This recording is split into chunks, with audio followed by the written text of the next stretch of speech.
حضرت سلمان فارسی رضی اللہ تعالیٰ عنہ سے روایت ہے کہ ماہ شعبان کی آخری تاریخ کو رسول اللہ صلی اللہ تعالیٰ علیہ وسلم نے ہمیں ایک خطبہ دیا. اس میں آپ صلی اللہ تعالیٰ علیہ وسلم نے فرمایا، اے لوگوں، تم پر ایک عظمت اور برکت والا مہینہ سایہ فگن ہو رہا ہے. اس مبارک مہینے میں ایک رات شب قدر 1000 مہینوں سے بہتر ہے. اس مہینے میں کے روزے اللہ تعالیٰ نے فرض کیے ہیں اور اس کی راتوں میں بارگاہ خداوندی میں کھڑا ہونے یعنی تراویح پڑھنے کو سنت فرمایا، اور جس کا بہت بڑا ثواب رکھا ہے. جو شخص اس مہینے میں اللہ کی رضا اور اس کا قرب حاصل کرنے کے لیے کوئی غیر فرض عبادت یعنی سنت یا نفل ادا کرے گا تو اس کو دوسرے زمانے کے فرضوں کے برابر اس کا ثواب ملے گا، اور اس مہینے میں فرض ادا کرنے کا ثواب دوسرے زمانے کے 70 فرضوں کے برابر ملے گا. یہ صبر کا مہینہ ہے اور صبر کا بدلہ جنت ہے. یہ ہمدردی اور غم خواری کا مہینہ ہے، اور یہی وہ مہینہ جس میں مومن بندوں کے رزق میں اضافہ کیا جاتا ہے. جس نے اس مہینے میں کسی روزے دار کو اللہ کی رضا اور ثواب حاصل کرنے کے لیے افطار کرایا تو یہ اس کے لیے گناہوں کی مغفرت اور آتش دوزخ کی آگ سے آزادی کا ذریعہ ہوگا، اور اس کو روزے دار کے برابر ثواب دیا جائے گا بغیر اس کے کہ روزے دار کے ثواب میں کوئی کمی کی جائے. آپ صلی اللہ تعالی علیہ وسلم سے عرض کیا گیا، یا رسول اللہ صلی اللہ تعالی علیہ وسلم، ہم میں سے ہر ایک کو تو افطار کرانے کا سامان میسر نہیں ہوتا، تو کیا غربا اس ثواب عظیم سے محروم رہیں گے؟ آپ صلی اللہ تعالی علیہ وسلم نے فرمایا کہ اللہ تعالیٰ یہ ثواب اس شخص کو بھی دے گا جو دودھ کی تھوڑی سی لسی پر یا صرف پانی ہی کے ایک گھونٹ پر کسی روزے دار کا روزہ افطار کرا دے. رسول اللہ صلی اللہ تعالی علیہ وسلم نے سلسلہ کلام جاری رکھتے ہوئے آگے ارشاد فرمایا کہ جو کوئی کسی روزے دار کو پورا کھانا کھلا دے اس کو اللہ تعالیٰ میرے حوض کوثر سے ایسا سیراب کرے گا جس کے بعد اس کو کبھی پیاس ہی نہیں لگے گی تاکہ وہ جنت میں پہنچ جائے.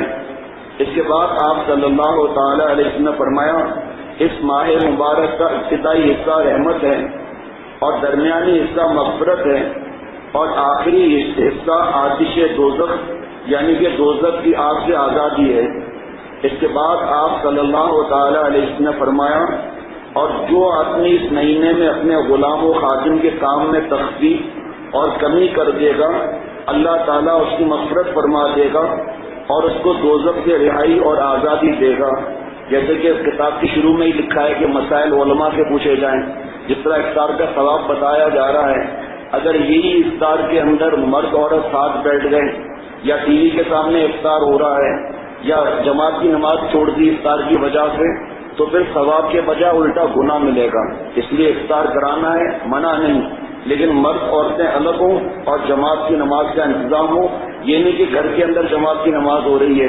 اور ہمارے پیارے شیخ العرب العظم عارف باللہ حضرت مولانا شاہی محمد اختر صاحب دامت برکاتہم نے فرمایا کہ دیکھو اللہ تعالیٰ نے اس مہینے کو اس لیے فرض کیا لعلکم تتقون تاکہ ہم اللہ تعالیٰ کے دوست بن جائیں.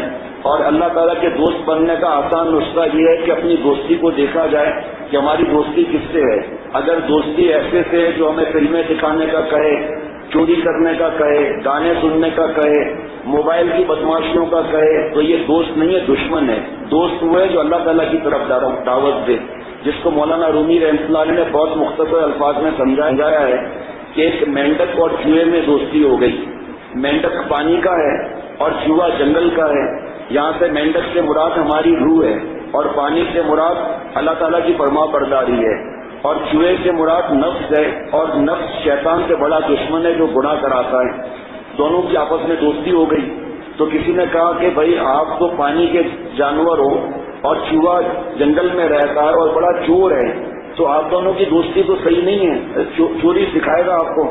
لیکن مینڈک نے نہیں مانا. جس طرح ماں باپ کی بات نہیں مانتے، ماں باپ کی بات کو دشمنی سمجھتے ہیں، حضور صلی اللہ علیہ وسلم کی بات کو نہیں سمجھتے ہم لوگ، اللہ تعالیٰ کی بات پوری نہیں مانتے. تو اس نے بھی کہا کہ نہیں، ہم تو نہیں مانتے، یہ تو ہمارا گہرا جگری دوست ہے.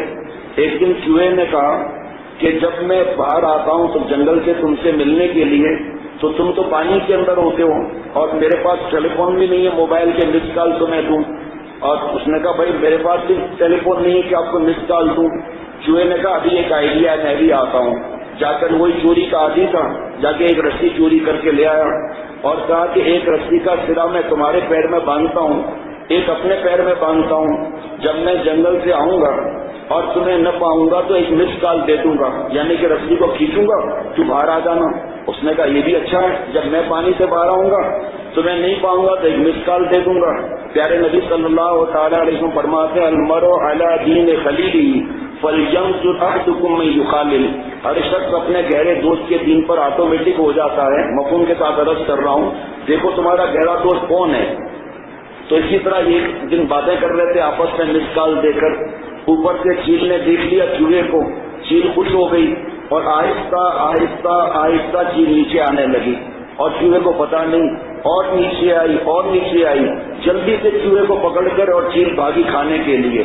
تو مینڈک جلدی سے پانی میں گھس گیا اور خوش ہو گیا میں تو بچ گیا. چوہا پکڑا گیا.